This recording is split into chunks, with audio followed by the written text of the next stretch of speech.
अस्सलाम वालेकुम।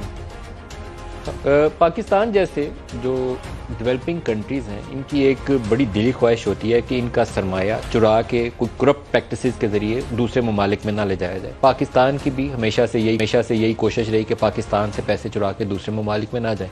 इमरान खान की सियासत अगर देखें तो उनकी सियासत का पूरा महवर और फोकस इसी इशू के ऊपर रहा कि ये जो ट्रेडिशनल पॉलिटिशियंस हैं, जिसमें पीपल्स पार्टी और PMLN के जो सीनियर लीडरशिप थी, उनका नाम और जरदारी, ये पाकिस्तान से पैसा मनी लॉन्डर करके बाहर ले जाते हैं। लेकिन कभी कम ही वाक़या ऐसा होता है कि वो डेवलप्ड कंट्री से वो लूटी हुई दौलत वापस को आ जाए। एक वाक़या हुआ और वो इमरान खान के दौरे हुकूमत में हुआ 2019 3 दिसंबर को। नेशनल क्राइम एजेंसी बरतानिया की, उसने 30 मिलियन पाउंड पाकिस्तान को वापस किए। उन्होंने कहा कि ये पाकिस्तानी रियासत का पैसा है, यहाँ से चुरा के वहाँ ले जाया गया था। नेशनल क्राइम एजेंसी थी तो वो प्रोसीड्स ऑफ क्राइम के ज़ुमरे में आता है, लेकिन आउट ऑफ कोर्ट सेटलमेंट हो गई थी, तो उन्होंने 190 मिलियन पाउंड पाकिस्तानी हुकूमत के हवाले कर दिए। रियाज मलिक के वो पैसे थे, उन्होंने एक प्रॉपर्टी 50 मिलियन पाउंड के और जो उनके अकाउंट फ्रीज किए थे हुकूमत पाकिस्तान को वापस कर दिए। अब बड़ी इंटरेस्टिंग ये स्टोरी है कि रियाज मलिक साहब की बैरिया टाउन, वो 460 अरब की एक उन्होंने प्ली बारगेन का एक एक्सेप्शनल अरेंजमेंट था, क्योंकि मेरी अक्ल फहम से बिल्कुल बाला था कि सुप्रीम कोर्ट ऑफ पाकिस्तान किसी इंडिविजुअल से प्ली बारगेन कैसे कर सकती है, लेकिन प्ली बारगेन हुई और सुप्रीम कोर्ट से हुई। मुझे इसके ऊपर वैसे ऑनेस्टली बहुत इतराज़ है, सुप्रीम कोर्ट का ये काम ही नहीं था ये काम करती, लेकिन किया उन्होंने।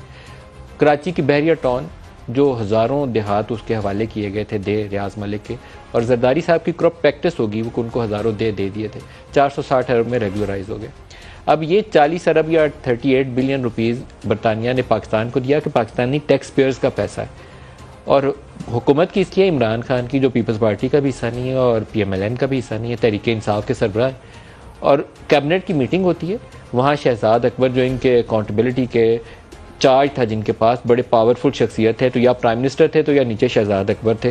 Special cabinet meeting in camera होती है और उसको बताया जाता है कि ये पैसा है, और वो अहमद रियाज मलिक के हवाले कर दिया जाता है और सारा रिकॉर्ड सील कर दिया जाता है, और कहा जाता है कि अनलेस कि ये किसी अदालत को दरकार हो, ये पूरा रिकॉर्ड सील रहेगा।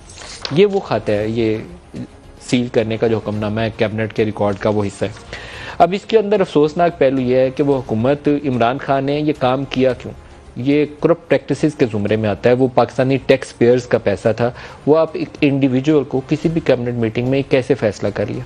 बहुत से लोगों का उस वक्त ख्याल था कि जिसको इमरान खान न्यूट्रल कहते हैं, शायद उस न्यूट्रल ने कोई डील करवा दिया जिसके नतीजे में ये इधर से उधर पैसा चल गया। ना अदालत बोली है, ना उधर से पिंडी से कोई आवाज़ आई है, ना इस्लामाबाद से आवाज़ आई है, ना मीडिया बोला है, क्योंकि सारे के मतलब तासुर यह है कि रियाज मलिक सारों को ख़रीदने की सलाहियत रखते हैं। वो जजेस हों, जनरल हों या जर्नलिस्ट हों या मीडिया के मालिकान हो, सारों को ख़रीद सकते हैं। तो ये रिकॉर्ड पब्लिक कैसे होगा?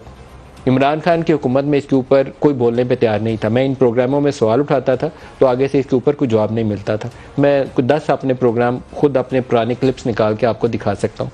अब PMLN की हुकूमत आ गई, इमरान खान बदल गए, 2 माह से तो हुकूमत में बैठे हुए हैं, तो कभी एक ऑडियो क्लिप सुनाया जाता है, कभी दूसरा ऑडियो क्लिप सुनाया जाता है। कल एक रियाज मलिक का ऑडियो क्लिप सुनाया गया जिसमें मुबैना तौर पर वो अपनी साहबजादी से बात कर रहे हैं, बाद में उसकी डिनाइल भी उनकी जानब से आ गई। अगर वो सारी चीज़ें दुरुस्त हैं या नहीं है मुझे नहीं मालूम, लेकिन ये रिकॉर्ड क्यों नहीं सामने आता? ये तो हमारा पैसा, टैक्स पेयर्स का, पाकिस्तानी लोगों का, आवाम का पैसा, 40 अरब की खतीर रकम है। अगर शरीफ अमनी ने पाकिस्तान से बहुत लूटा होगा तो 40 अरब लूट लिया होगा या 20 अरब लूट लिया होगा, तो ये तो एक सिंगल ट्रांजैक्शन है। 40 अरब वो हुकूमत पाकिस्तान को वापस कर रहे हैं कि लूटा हुआ पैसा है आपका, आपको वापस लुटा रहे हैं, और उसके अंदर वो प्रॉपर्टी भी शामिल है जिसको इमरान खान जलसों में खड़े होकर कहते थे कि ये हसन नवाज के पास है, वो वन हाइड पार्क प्लेस या जो भी वो जगह का नाम, वो भी प्रॉपर्टी शामिल है, क्योंकि वो इनके साहबजादे नवाज शरीफ के साहबजादे और रियाज मलिक के साहबजादे के दरमियान में एक ट्रांजेक्शन हुई है। वो भी प्रोसीड्स ऑफ क्राइम में उन्होंने एसेट को फ्रीज किया हुआ और पाकिस्तान को पैसा दिया हुआ। क्यों नहीं रिकॉर्ड पब्लिक होता? मरियम नवाज ने आज प्रेस कॉन्फ्रेंस के अंदर इसका जिक्र किया।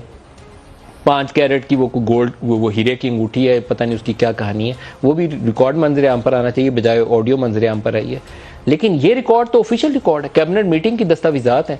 ये रिकॉर्ड क्यों नहीं सामने आता? किससे जाके पूछे? सुप्रीम कोर्ट से पूछे, सुप्रीम कोर्ट नहीं बोली। सुप्रीम कोर्ट को क्या प्रोसीड्स ऑफ क्राइम, जो पाकिस्तानी टैक्स पेयर्स का पैसा था, वो जुर्माने की रकम में वसूल करने का हक हासिल है, या ये अखलाकियात के मुताबिक? मैं बहुत कंफ्यूज हूँ।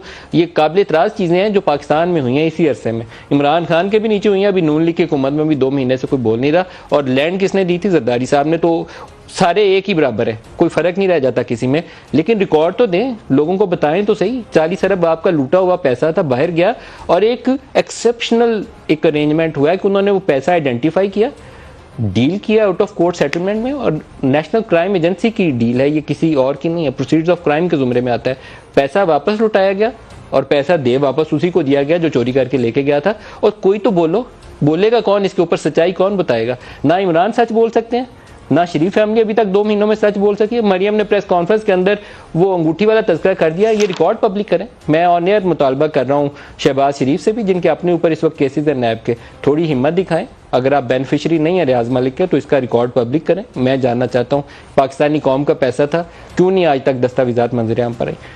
जरदारी साहब बोलें, वो ज़मीनें जो दी गई थी पीपल्स पार्टी के दौर में दी गई थी, कोर्ट के अंदर 460 अरब में उनको जुर्माना करके रेगुलराइज किया गया। सुप्रीम कोर्ट बोले, पूछे, सवाल उठाए, किस कानून के तहत ये पैसा जो था सुप्रीम कोर्ट को दिया गया? कोई तरीका है कि procedures of crime supreme court of Pakistan, इससे बड़ी अदालत ही कोई नहीं है पाकिस्तान में, वो कबूल कर ले।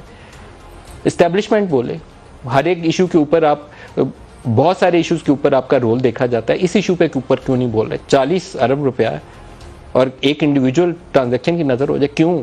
कोई तो वजह होनी चाहिए।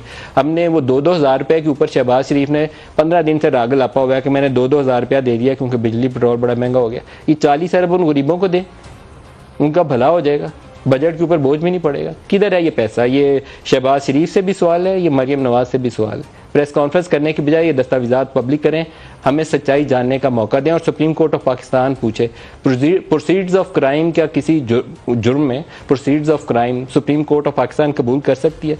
अगर नहीं कबूल कर सकती तो इस लेटर की वजाहत सुप्रीम कोर्ट ऑफ पाकिस्तान को मांगनी चाहिए। इससे बड़ा सुओ मोटो नहीं हो सकता। तो ये चीफ जस्टिस ऑफ पाकिस्तान से भी यही सवाल है मेरा। अगर जस्टिस साकिब निसार नहीं पूछ सके तो आपको अभी वालों को पूछना चाहिए। ये ईमानदारी के असूलों की मुनाफी चीज़ है अगर हम इसके ऊपर बोले नहीं या सवाल नहीं उठाएं। आगे चलते हैं प्रोग्राम में। इमरान खान की एक स्पीच जिसके ऊपर आज हमारे नेशनल असम्बली के अंदर एक करारदाद भी आई है, ये भी एक बड़ा इंपॉर्टेंट आस्पेक्ट है क्योंकि इमरान खान तकरीरों के अंदर कुछ भी कह सकते हैं और उनकी जो फॉलोइंग है उसकी नोयत भी मैं आज प्रोग्राम में डिस्कस करूंगा कि कल्ट फॉलोइंग में और पोलिटिकल लीडर की फॉलोइंग में फ़र्क होना चाहिए। कल्ट के अंदर वो आप जापान में पढ़ते होंगे कि उसने कहा कि जहर पी लो तो उन्होंने जहर पी लिया, लेकिन ये जो मॉडर्न डेमोक्रेसी के असूल है उसके मुनाफी तरीक़ाकार है। आप इस्लाम का नाम लेकर या किसी और चीज़ का नाम लेकर ऐसी फॉलोइंग नहीं डेवलप कर सकते, ब्लाइंड फॉलोइंग जिसकी आंखों पे पट्टी बंधी हो।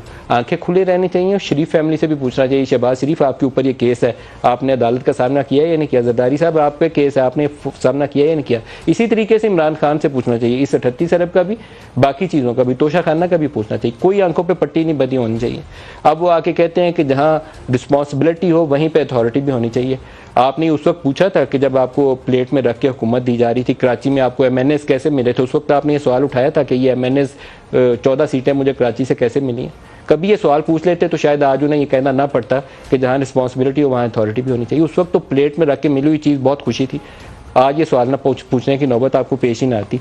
नेशनल असम्बली के अंदर जो करारदाद है उसकी तरफ आते हैं। इमरान खान के मुल्क, फौज और न्यूक्लियर प्रोग्राम के खिलाफ बयानात पर कौमी असम्बली में करारदाद। ये ईवान PTI चेयरमैन के इंटरव्यू अल्फाज की शदीद मजम्मत करता है। इमरान खान ने कहा कि अगर इस्टेब्लिशमेंट ने दुरुस्त फैसले न किए तो फौज बहैसियत अदारा तबाह हो जाएगी। इमरान खान का पाकिस्तान के टुकड़े हो जाने का बयान काबिल मजम्मत है। पाकिस्तानी फौज ने अपनी जिम्मेदारियां आइन कानून के मुताबिक सर अंजाम दी हैं। रियासत इमरान खान के खिलाफ सुप्रीम कोर्ट से रजू करके कार्रवाई अमल में लाए।